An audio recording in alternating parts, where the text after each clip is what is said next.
Hi, welcome to What's Cooking with Rochelle. Today we are going to make homemade tomato sauce. Now the best thing about this is whenever I see tomatoes at the store in a bag for $1 that are on clearance, I grab them and use them to either make salsa or tomato sauce usually. And we're going to show you how to make just the basic sauce. And then you can spice it up, add more garlic, make it however you want. So the first thing you're gonna wanna do is take your skillet that you're gonna be, your pot I should say, that you're gonna be cooking them in. Now we're gonna cook these slow and low for at least 4 hours. So this is something I usually make like on a Sunday or whenever, because you don't have to really pay much attention to it, just get it going. So for right now, I'm gonna just add a little bit of olive oil to the pot, to my stock pot, and we're gonna cut up the onions and caramelize them. So that's the first step. Now I added about 2 tablespoons of olive oil, and what I'm gonna do now is just rough cut our onions, and we're just simply going to put them in there. The reason I say rough cut is because we're going to be pureeing my sauce at the end. So cut the onions in half. And if you're ever congested and you need to get cleaned out, onions are a great choice for that. They always make me cry, so if I start crying, I'm sorry. You can hear our oil starting to get hot back there. That's a good thing.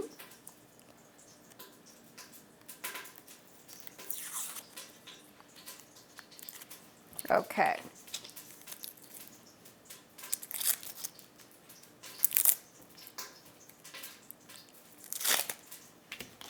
Voila, one onion is done. Let's get it rough chopped. And you can see I'm just simply giving it a quick 1-2. If you have any other parts of the onion that you think need to disappear, then just take them off. Okay, I'm gonna dump this onion in our oil and then we're gonna chop the other one.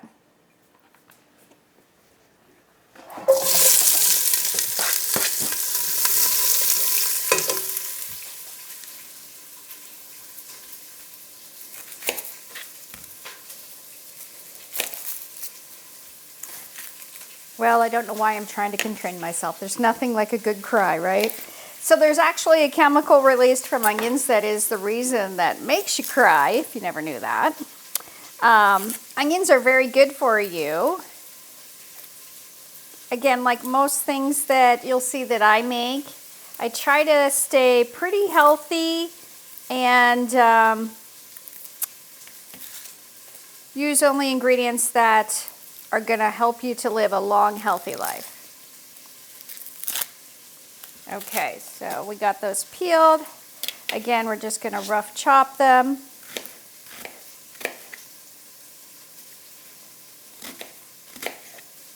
And dump these in there with the others. We're going to give them a swirl, and we're going to keep them in there until they're browned.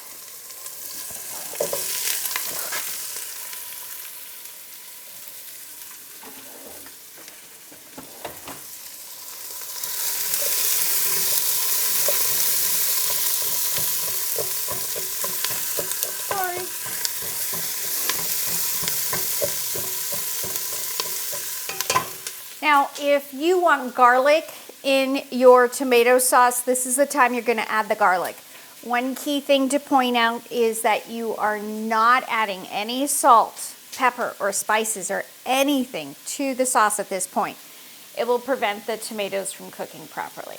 Okay, so we're going to let that caramelize. While that's doing that, I'm going to start chopping up my tomatoes. As I chop them, I'm going to put them in here so that my cutting board's not big enough. So all you have to do, again, is a rough chop on these. We're simply just going to be, and there's obviously different kinds of tomatoes in here. Traditional tomato sauce is made with a plum tomato. This is a beef steak that I have right now in my hand. If you don't know the different kinds of tomatoes, no big deal. The good thing about this is, like I said, these cost $1. You're going to see how much tomato sauce this is going to make at the end. It's crazy. And quality tomato sauce. Because again, you get to control how much salt is in it. And you know that there's no preservatives or anything like that.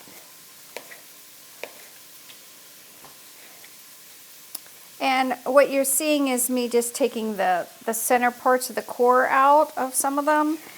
If it's bigger on the plum tomatoes, which, let's see, this bag has one.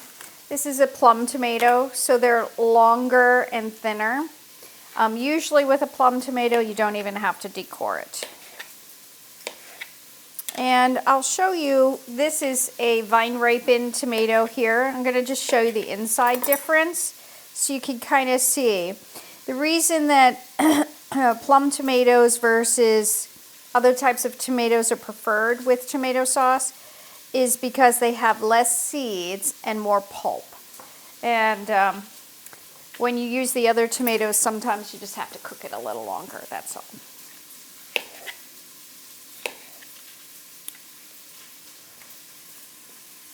See, like this guy has a big center, so we're going to cut that out. Also, when you buy them at the store, if you didn't buy your tomatoes at a farmer's market or anything like that, make sure you always take the stickers off. I've done that more than once. I'm like, oh, paper doesn't taste so good.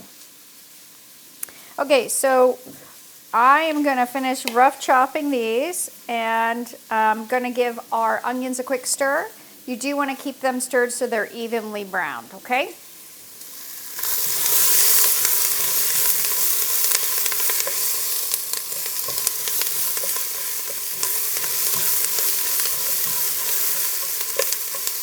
And you're going to base the amount of olive oil on the number of onions and tomatoes. You kind of want a ratio of like 4 to 1.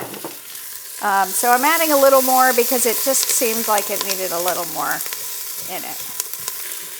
So you can see they're starting to brown.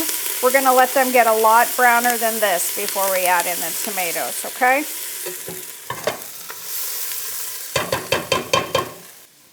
So some people don't like their tomatoes chopped. They put them in the pot, the stock pot whole. You can absolutely do it that way. You're just gonna have, it'll just take longer, that's all. The reason for that is that the sugar caramelizes in tomatoes, the natural sugars that are in them, and the chemicals in them, the lycopene, does change as they cook. So there's different schools of thought. This guy needs to cook a little, or heat up a little more. It's not ripe. Look at that giant bowl of tomatoes that I got from 2 bags for $2 total. And of course I bought 2 onions. That probably cost another $1. So we're gonna make enough tomato sauce. And I usually freeze mine, by the way. So once you make it, you can freeze the tomato sauce for up to a month, but it usually never lasts that long. Okay, so let's check our onions again and see how they're going.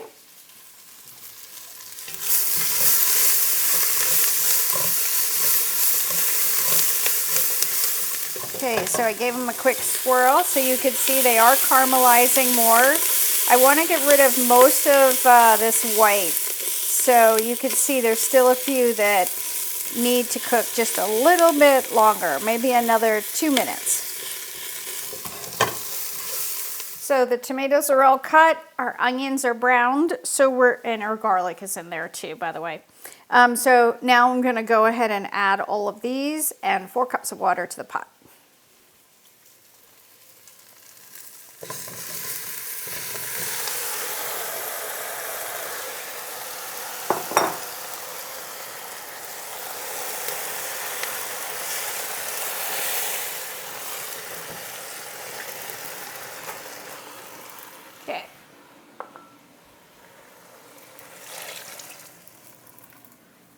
Now, like I said, we haven't added any spices or anything yet besides the onions and garlic. And I'm going to show you what this is looking like. We're going to let it come to a boil and then turn it down to low and leave it simmer for at least 3 to 6 hours, however long you want.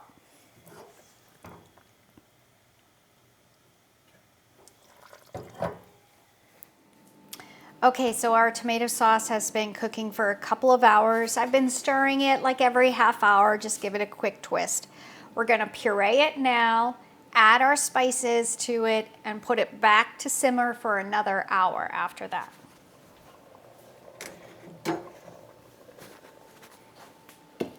Okay, so I can show you what it looks like now. You can see all the tomatoes have cooked down, and the liquid has cooked down some as well. Okay.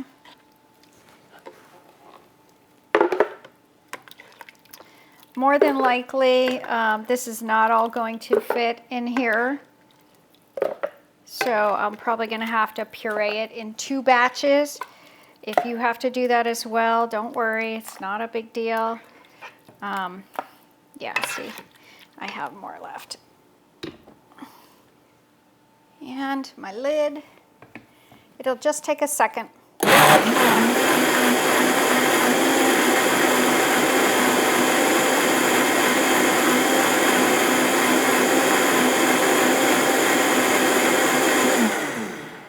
Okay.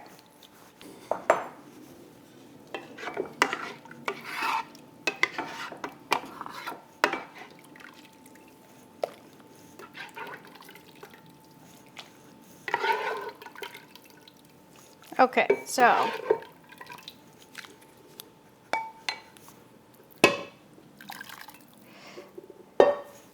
all the rest of the tomatoes and onions that didn't get pureed, we've now put into there. So we can now put this directly back into the pot.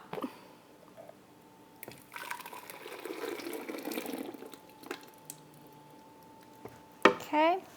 And we're going to puree the rest of it.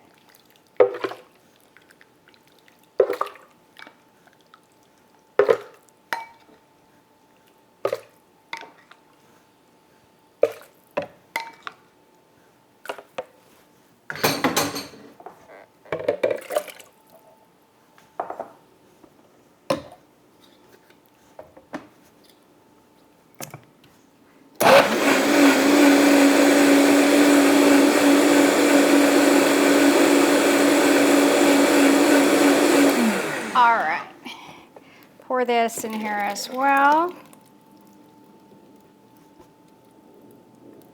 Excellent. To this, we're going to add all of our spices. So we're going to start first with some tomato paste. And one thing I didn't tell you in the beginning, some people do peel their tomatoes, sorry, before they cook them.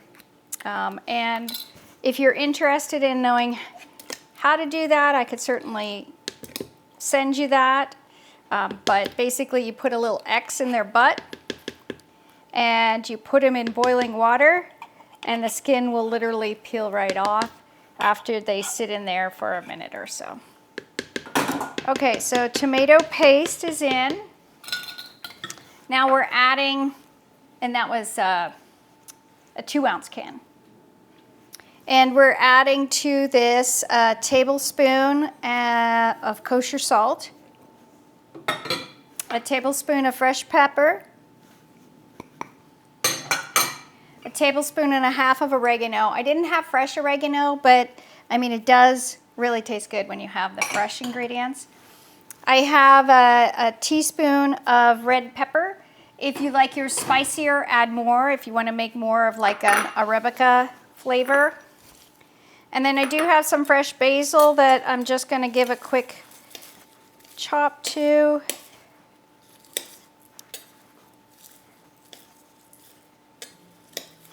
That smells wonderful. I know you guys can't smell that, but I can.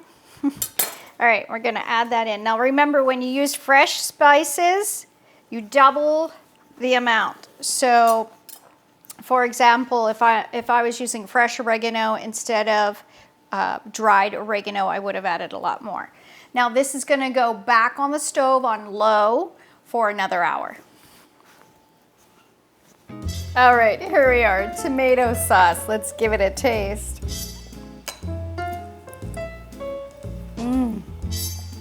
Delicioso, if I must say so myself.